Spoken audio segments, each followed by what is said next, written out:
Moving a building is a major undertaking, especially one with such a historic past. Tree limbs had to be cut and utility lines removed to get this building on wheels through. Telephone company, electric company, cable TV, town selectmen, everybody had to be notified, and it took quite a bit of planning from my office to do all this. This red frame structure was converted into a workplace for Rockwell in the 1950s. In order to survive the 2-mile journey, it had to be moved in 2 sections.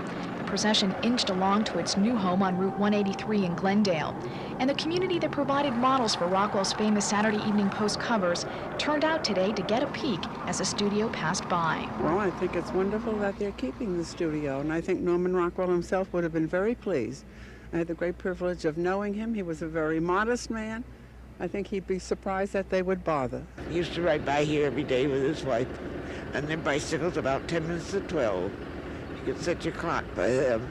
I really believe he'd be laughing at all of this fanfare today. A little skeptical, and as somebody said earlier, he'd be really cross that we'd moved his studio. Cross or not, Lila Burley is proud to be the president of the organization in charge of restoring the studio.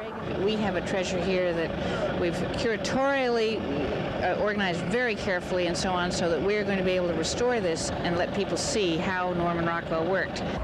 Today's move is just the beginning of a bigger move in store for Stockbridge. Work has already begun on the new Norman Rockwell Museum, which will replace the old corner house.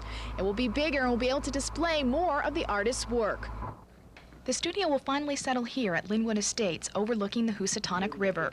The 40-acre site is also the new location for the Norman Rockwell Museum. In Stockbridge, Deborah Fountain, Newswatch 40.